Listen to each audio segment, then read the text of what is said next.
Assalamualaikum warahmatullahi wabarakatuh. Sebelumnya perkenalkan kami dari kelompok 6 yang beranggotakan saya sendiri Ervina Rahmawati dan 3 rekan saya yaitu Safira Rizky Anissa, Sigit Ramadan, dan Musafir.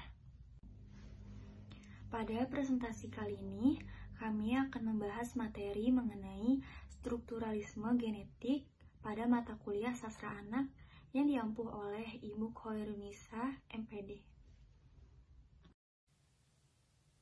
Dalam teori struktural memiliki tujuan untuk memaparkan dengan cermat makna karya sastra secara menyeluruh. Teori struktural ini dibutuhkan untuk mengetahui unsur-unsur berdasarkan paradigma pembangun struktur kebahasaan dan mengetahui pola strukturnya. Tujuan yang lain dari konsep teori struktural adalah untuk menjaga kritik sastra agar tetap bekerja. Dalam teori struktural berkembang dan dibagi menjadi beberapa teori, diantaranya adalah sebagai berikut. Yang pertama, strukturalisme formalis. Yang kedua, strukturalisme dinamik. Yang ketiga, strukturalisme semiotik. Dan yang terakhir, strukturalisme genetik. Pengertian strukturalisme genetik. Secara definisi, strukturalisme genetik adalah analisis struktur dengan memberikan perhatian terhadap asal-usul karya sastra.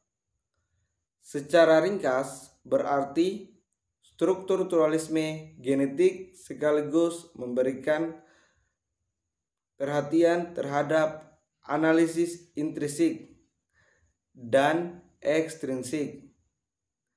Menurut Ratna dalam Haludin 2019 sebagai teori yang telah teruji validitasnya, strukturalisme genetik masih ditopeng oleh beberapa konsep canggih yang tidak dimiliki oleh teori sosial lain, misalnya simetri atau homologi, kelas sosial, subjek, transindividual, dan pandangan dunia. Strukturalisme genetik ditemukan oleh Lucien Goldman, seorang filsuf dan sosiolog Rumania Prancis. Teori tersebut dikemukakan dalam bukunya yang berjudul The Hidden God, A Study of Tragic Vision in the Penses of Pascal and the Tragedies of Racine. Dalam bahasa Prancis, terbit pertama kali tahun 1956.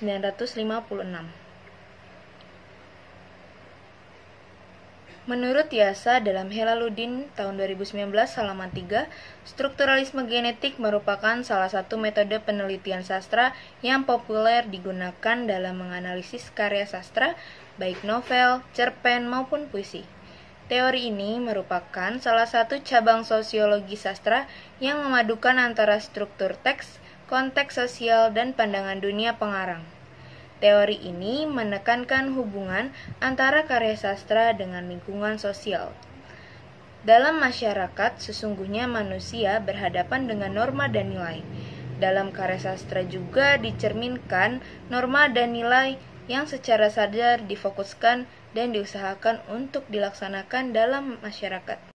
Pendekatan strukturalisme genetik. Pendekatan penelitian strukturalisme genetik adalah model dialektik. Model dialektik mengutamakan makna yang koheren. Prinsip dasar teknik analisis dialektik adalah adanya pengetahuan mengenai fakta-fakta kemanusiaan akan tetap abstrak apabila tidak dibuat konkret dengan mengintegrasikan dalam totalitas. Sederhana, kerjaan penelitian strukturalisme genetik dapat diinformasikan dalam 3 langkah yang berliputi. 1. Penelitian bermula dari kajian unsur intrinsik baik secara parsial maupun dalam jalinan keseluruhannya. 2. Mengajikan kehidupan sosial budaya pengarang karena ia merupakan bagian dari komunitas tertentu. 3. Mengajikan latar belakang sosial dan sejarah yang turut mengondisikan karya sastra saat diciptakan oleh pengarang.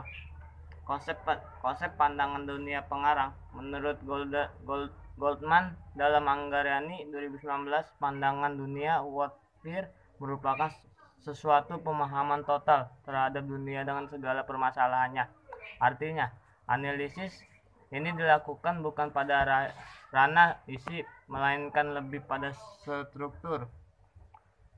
Cerita pandangan dunia pengarang juga dapat didefinisikan sebagai wujud mediasi kompromi antara struktur masyarakat dan unsur karya sastra. Konsep pandangan dunia pengarang dalam strukturalisme genetik mengajikan karya sastra dengan melibatkan hal lain di luar teks sastra itu sendiri. Selanjutnya, metode penelitian dalam strukturalisme genetik. Metode yang akan digunakan dalam penelitian jenis ini adalah metode deskriptif kualitatif. Penggunaan metode ini bertujuan untuk mendapatkan gambaran yang jelas tentang objek yang dianalisisnya. Data yang dikumpulkan dalam penelitian ini berupa kata-kata, bukan angka-angka. Pendekatan penelitian yang digunakan adalah strukturalisme genetik adalah model dialektik. Jadi, kesimpulan dari materi yang telah kelompok kami sampaikan yaitu teori strukturalisme genetik merupakan pecahan dari sosiologi sastra yang dikemukakan oleh sosiolog Prancis bernama Lucien Goldman. Teori ini merupakan analisis struktural tak murni. Teori ini muncul karena adanya ketidaksepakatan para ahli pada saat itu tentang teori strukturalisme murni. Teori tersebut mengkaji karya sastra yang hanya dititikberatkan pada unsur-unsur intrinsik karya sastra dan mengesampingkan unsur yang lainnya. Dengan menggabungkan unsur intrinsik dan ekstrinsik karya sastra akan dirasakan lebih adil dan demokrat dalam menganalisis karya sastra. Pengintegrasian dua unsur yang berbeda tersebut paling tidak akan membentuk kelengkapan makna teks dalam memaknai karya sastra.